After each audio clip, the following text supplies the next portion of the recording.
चर्चित डॉक्टर घनश्याम तिवारी हत्याकांड को लेकर बड़ी संख्या में ब्राह्मण समाज सरकार के विरोध में लामबंद हो गया है। शहर के तिकोनिया पार्क में 10,000 की भारी भीड़ में पूर्वांचल के बाहुबली पूर्व विधायक पवन पांडे ने सरकार पर सीधा हमला बोला है। उन्होंने मीडिया से बात करते हुए कहा है कि सरकार ने सजातीय बंधुओं को संरक्षण दे रखा है। जो कृत्य हुआ है इससे घिनौना कृत्य मैंने अपने जीवन में नहीं सुना। दुर्दांत अपराधी को कड़ी से कड़ी सजा दी जाए। भागने का प्रयास करें तो पुलिस उसके इनकाउंटर का प्रयास करे। पवन पांडे ने डॉक्टर हत्याकांड पर मीडिया से यह भी कहा कि पुलिस ने आपाधापी में FIR लिखवाया वो गलत है। मैं कार्रवाई से सहमत नहीं हूं। वो दूसरी तहरीर दी गई थी, उसे कार्रवाई में सम्मिलित होना था, जो अभी तक सम्मिलित नहीं हुई। हत्याकांड के मुख्य आरोपी अजय नारायण सिंह, जिनके चाचा राष्ट्रीय कार्यकारिणी के सदस्य व पूर्व जिलाध्यक्ष रह चुके हैं, उनका नाम लिए बगैर पवन पांडे ने कहा कि पुराने भाजपा नेता नारायणपुर में अपराधी के गिरोह को संचालित करते हैं। उनको इस मुकदमे में लेकर जेल भिजवाना चाहिए। भाजपा नेता की ताकत पर ही नारायणपुर में गिरोहबंदी चल रही थी। उन्होंने कहा, शासन नहीं निपटा तो हम अपने तरीके से लड़ाई शुरू करेंगे। वहीं पूर्व विधायक पवन पांडे ने मंच से कहा कि हम ब्राह्मण समाज के लोग हैं। हम चींटी को आटा देते हैं, हम पेड़ों को पानी देते हैं, हम गायों को चारा देते हैं। इसका ये मतलब नहीं कि हमारे परिवार पर अत्याचार होता रहेगा और हम चुपचाप बैठे रहेंगे। इनके बाप की हत्या हो तो ये शोक सभा करके कानूनी तरीके से बदला ले सकते हैं, तो हम हाथ पर हाथ रखकर देखें। उन्होंने कहा कि रही बात सहायता देने की, तो शासन तमाम अन्य समाजों के लोगों को अत्याचार होने पर करोड़ करोड़ रुपए की मदद कर रही है। ऐसी कौन सी मजबूरी है कि आज 7 दिन बीत जाने के बाद भी शासन की तरफ से अभी तक पीड़ित परिवार को कोई आर्थिक मदद नहीं दी गई? ये सोचने का विषय है। ये घटना हुई, उसके विरोध में जो ये सभा का आयोजन किया गया था, क्या लगता है कि जो कार्रवाई प्रशासन कर रहा है अभी तक, उससे आपको कितना सहमत है? मैं कार्रवाई से बिल्कुल सहमत नहीं हूँ, क्योंकि आपाधापी में जो पुलिस ने FIR लिखवाया वो गलत था, और दूसरा FIR जो दिया गया उसको कार्रवाई में सम्मिलित करना चाहिए था, अभी तक सम्मिलित नहीं हुआ।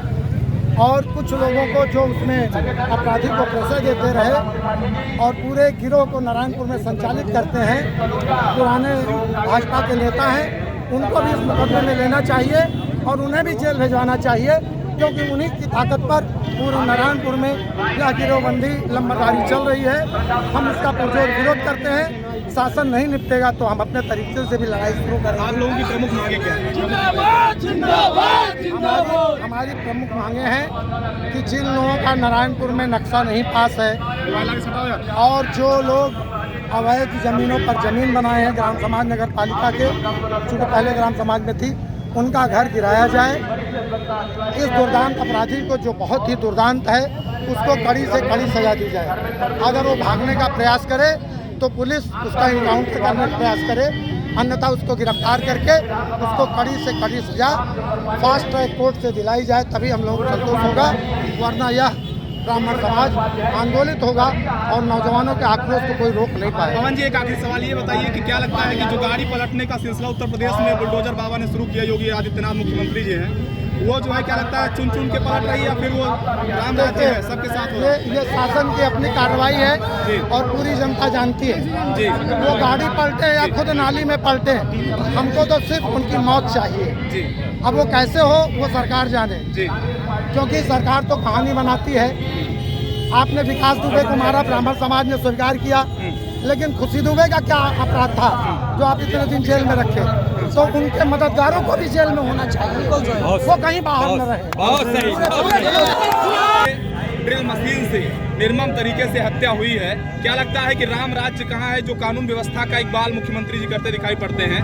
क्या लगता है जो यहीं पर थोड़ी दूर पे अभी एक अस्पताल बंद कर दी गई, मुंशीगंज में कुछ किलोमीटर दूर पर, और यहाँ सुल्तानपुर में डॉक्टर की हत्या कर दी गई, क्या लगता है? इसमें कोई दो राय नहीं है कि सरकार ने अपने सजातीय बंधुओं को संरक्षण दे रखा है, और जो कृत्य हुआ है उससे घिनौना कृत्य मैंने अपने जीवन में सुना ही नहीं है। और जहाँ तक अस्पताल बंद करने की बात है, वह जो वहाँ के स्थानीय सांसद हैं उनका दुर्भावना है, और अब की बार अगर सरकार नहीं चेती तो उसकी जमानत जब्त कराई जाएगी, चाहे अमेठी हो चाहे सुल्तानपुर।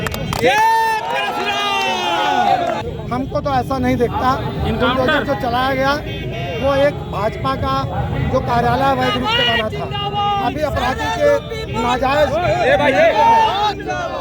अभी जो अपराधी उसके नाजायज बिल्डिंगों पर, जिसका न तो कोई नक्शा पास है न कोई उसकी खतौनी है, उसका मकान गिरना चाहिए। हम उस गुमटी के ढकेलने से संतुष्ट नहीं हो। जैसे सबके साथ कार्रवाई हुई हो वैसे इनके साथ कार्रवाई अगर प्रशासन नहीं करता है तो क्या करेंगे आप लोग? अगर प्रशासन कार्रवाई आपके हिसाब से नहीं करता तो क्या करेंगे? जैसे लोग अपने भाई बाप का बदला लेते हैं, पवन पांडे वैसे बदला लेगा।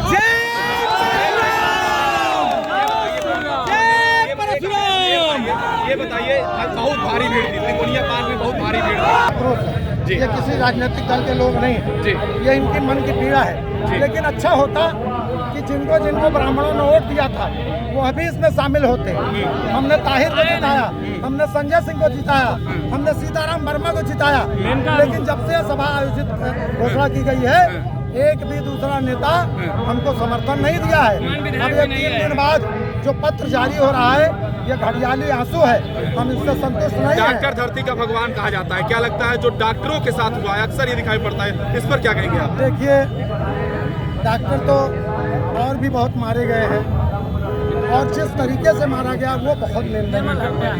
एक तो विप्र, दूसरे डॉक्टर और तीसरे अमानवीकृत द्वारा मारा जाना, मैं इसकी पीड़ा आपके बता नहीं सकता। जो ये ब्राह्मणों की हत्या हुई है, क्या लगता है कि 2024 का चुनाव भी है तो क्या इसका मैसेज जाएगा उत्तर प्रदेश में? हत्याएं तो बहुत, तो क्या मैसेज जाएगा उत्तर प्रदेश में? लेकिन हमारे ब्राह्मणों को 2024 में शासन मरवा रहा है, दुख इस बात का है। और क्या होगा ये ब्रह्म समाज बताएगा 2024 में। हाँ, हमको चुनाव नहीं लड़ना है, लेकिन ऐसी सरकारों का हमको विरोध करना और करूंगा। अगर ये कार्रवाई मुख्यमंत्री योगी आदित्यनाथ अगर ये संतोषजनक कार्रवाई किए तो इनका स्वागत अभिनंदन है, और नहीं कार्रवाई हुई तो इनके भूसा भरने का काम करेंगे पूरे। सुल्तानपुर से नाव 44 के लिए सरफराज अहमद की रिपोर्ट। सुल्तानपुर और अमेठी की सबसे पहले और सबसे तेज खबरें देखने के लिए सब्सक्राइब करें नाव 44 न्यूज चैनल।